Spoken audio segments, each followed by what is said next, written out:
Do you believe in ghosts? Maybe you do, maybe you don't. But I'm sure you've at least heard stories. Maybe you've even heard mine. However, if you're new to my channel, my name is Hannah, and honestly, I've had some pretty crazy paranormal experiences. I've shared a couple of them in my first 2 videos, but I have had many more than that, and each one was entirely different. This naturally led me to be more curious about the paranormal, the afterlife, and spirituality in general. Since I love to investigate things, I began to do my own paranormal research just for curiosity's sake, and let me tell you, this is not an easy subject to look into. I started this video just by Googling types of ghosts, and I found numerous different websites, all with different types of information. Now, this is not because there's a lack of evidence on the topic, but because each haunting is so very different. And just like all humans, each spirit is going to be very different. And this makes it extremely difficult for researchers to kind of narrow them down and categorize things. But for your guys' sake, I attempted to do that in this list. So without further ado, here are the different types of ghosts and hauntings that you might encounter. First, I'm going to start by explaining the different types of hauntings, and then I'm going to go further into the different ways that ghosts physically appear. The first, and arguably most common types of hauntings are residual hauntings. These hauntings have been known to occur in almost a loop-like fashion.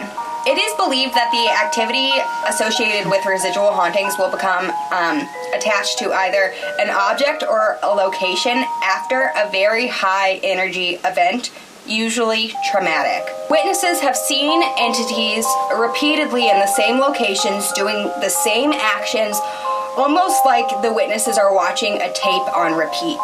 These entities seen apparently do not acknowledge the living, nor seem to be aware that there is anyone else around.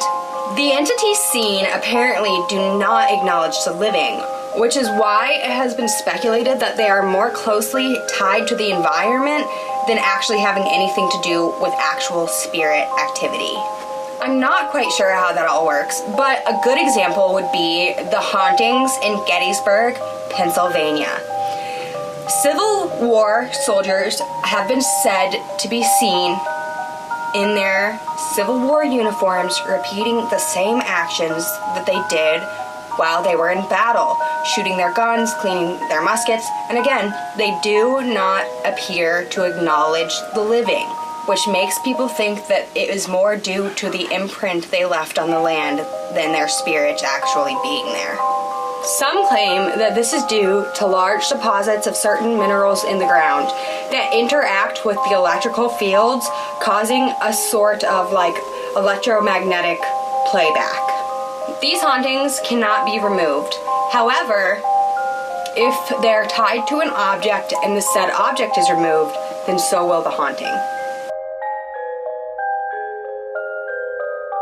The second kinds of hauntings I'm going to tell you about today, and in my opinion, these are by far the most scary, are intelligent hauntings. These kind of hauntings involve a spirit or an entity that actively interacts with its surroundings and the living within them. These may either be human spirits, non-human spirits, also known as elementals, animal spirits, and poltergeists. Human spirits are typically what comes to mind when we think of the word ghost, but there are non-human spirits as well. A good example of this would be angels and demons. In many other cultures, they have a belief in non-human spirits, and these are called elementals. I'll cover elementals in a different video if you guys want, because there is a lot of information on them. But what I will tell you is that they represent the 4 elements: earth, air, water, and fire. Animal spirits are the spirits of deceased animals that might stick around for many different reasons, and oftentimes they can be dangerous, but not always. Finally, the last kind of intelligent haunting that I will discuss are poltergeist hauntings. And for me, this is an especially frightening topic because I personally believe that I have experienced one. Now, I say believed because I don't have a 100% sure way of knowing what it was that I encountered. Really, it's up to my educated guess, but based on my research, I do believe that it was a poltergeist. What I find to be an extremely interesting aspect of poltergeist hauntings that I came across is that it's said that poltergeist hauntings are actually tied to a catalyst living person. And what this means is that the activity is actually being caused by a living person unknowingly. Now, I don't know how true that is because I don't know how I could have caused a poltergeist haunting, but that's just what researchers say. It is said that the activity will only happen when the catalyst person is present, and that it will eventually just go away, which was the case for me. Poltergeist is actually German for noisy ghost, but they can do a lot more than just make noises. As we know, poltergeists have the ability to move objects, and objects as big as stoves and TVs have been reported to be thrown across the room by unseen forces. This to me is crazy. Can you imagine your TV being thrown at you? I certainly can't. Now that I've gone over the kinds of hauntings you'll encounter, I'm going to describe the different physical appearances that ghosts and spirits will often take on. These may either be intelligent or residual, and these spirits will often appear as normally as humans do, and they will interact with their surroundings just like regular people will. Except these spirits will leave no trace of them being there once they are gone. They cannot move things, they won't leave footprints, they can't touch you, and you cannot catch them on photographs. Next, we have orbs. Orbs are the little tiny balls of light that you will see thousands of photographs of if you Google the word orb. Orbs are often seen following a certain path, which is why some believe that they're merely just residual hauntings, but others believe that they do take on a more intelligent nature. It is said that an orb that has been here long enough will actually turn into a full-bodied apparition. The third type of ghost I'm going to tell you about, and in my opinion, these are by far the most sinister and creepy, are shadow people. Now, shadow people are exactly what they sound like.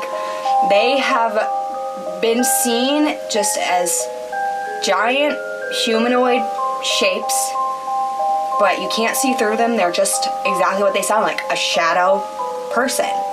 Personally, I've had about 4 different experiences in my lifetime with shadow people, each time as startling as the one before, and I really can't explain what they were or where they came from. I think this mystery is a part of what makes them so terrifying. No one knows if they were ever living human spirits or not, or if they're something much, much darker. You might see them out of the corner of your eye, but you turn and they're gone.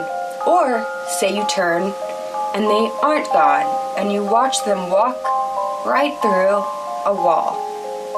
This has happened to many people who have experienced shadow people. The 2 final kinds of ghosts that I'm going to tell you about are funnel ghosts and ectoplasm or ectomist ghosts. Funnel ghosts are actually said to be the spirits of returning loved ones. You will see them in person as a funnel-shaped mist, usually floating a few feet off of the ground. On camera, they're captured usually as just beams of light, and they're normally not malevolent spirits.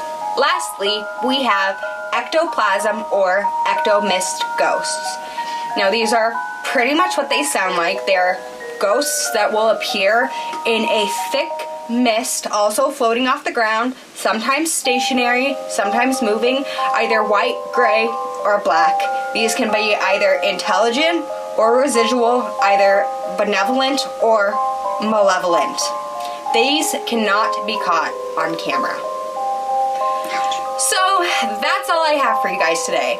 In my opinion, all of these ghosts are equally creepy, and I would love for you guys to leave me comments letting me know what you guys think, or if you've ever experienced any of these entities.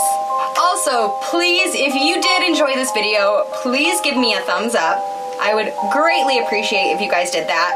And I would appreciate even more if you guys would hit that subscribe button so you won't miss out on my future videos uploaded on Sundays and Wednesdays. Also, I would love for you guys to follow me on my Twitter, my Instagram, and if you want to email me any questions, I will list my email afterwards as well. So as always, you guys are the absolute best, and thank you so much for watching, and you have a great day or night. Bye guys.